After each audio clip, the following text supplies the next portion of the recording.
प्रभु यीशु मसीह के मीठे और सामर्थी नाम में आपको मेरा सलाम। आज के छोटे से मनन के लिए आइए हम उत्पत्ति की किताब पहला अध्याय उसका 26वीं आयत पढ़ेंगे। फिर परमेश्वर ने कहा, हम मनुष्य को अपने स्वरूप के अनुसार अपनी समानता में बनाएं।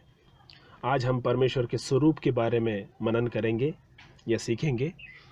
परमेश्वर के स्वरूप की विशेषताएं क्या है वो हम पवित्र बाइबल में ही हम देख सकते हैं। आइए हम 10 विशेषताएं के बारे में हम देखेंगे।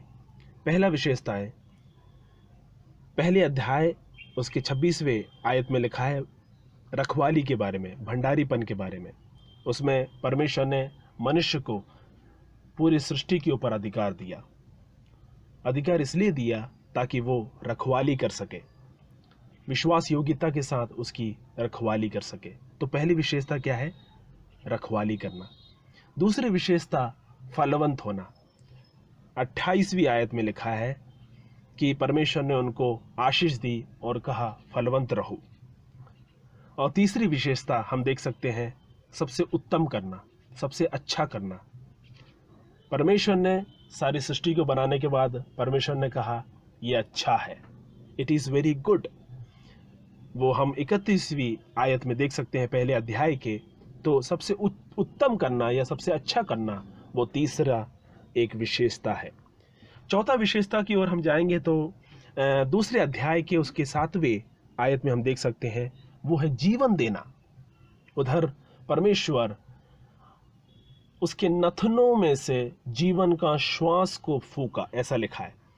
तो जीवन देना एक चौथा विशेषता के रूप में हम गिन सकते हैं। और पांचवा विशेषता ये है, दूसरे अध्याय के 23वें वचन में लिखा है एकता। आदम ने हव्वा से कहा अब हम दोनों एक हैं, जुड़ गए हैं, मिल गए हैं। तो एकता वो एक पांचवा विशेषता है। छठवां विशेषता हम देख सकते हैं वो है पाप के ऊपर प्रभुता करना।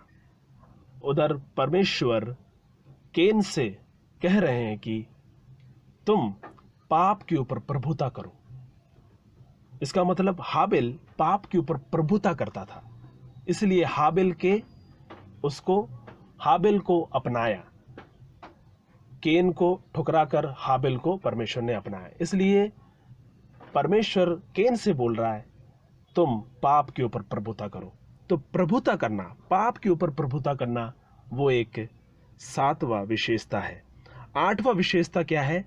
हम चौथे अध्याय के 26वीं आयत में देखते हैं वो है परमेश्वर को पुकारना, परमेश्वर से प्रार्थना करना। उधर लिखा है परमेश्वर के लोगों ने उसको पुकारा या उससे प्रार्थना की, या फिर हम और भी गहराई में जाएंगे तो उसकी आराधना की। तो आराधना करना वो एक अलग विशेषता है परमेश्वर के स्वरूप की।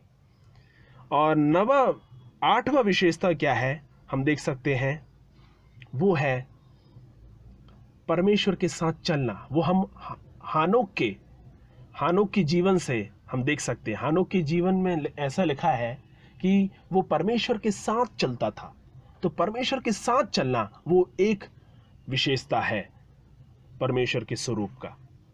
और नूह के जीवन से हम 2 विशेषताओं को और पढ़ सकते हैं। वो है एक विश्वास, दूसरी आज्ञाकारिता। तो विश्वास करना, जैसे परमेश्वर ने बोला वैसे नूह ने विश्वास किया उसके ऊपर। और जैसे परमेश्वर ने आज्ञा दी उन सब आज्ञाओं को उसने मानकर, उसकी आज्ञा मानकर उसने सब कुछ किया। जैसे परमेश्वर ने बोला वैसे ही उसने आज्ञा मानकर उसने सब कुछ किया। तो आज्ञाकारिता और विश्वास वो एक, हम क्या कह सकते हैं, परमेश्वर के स्वरूप का एक विशेषता है। तो इन विशेषताएं हमारे अंदर हो सकती हैं। कैसे?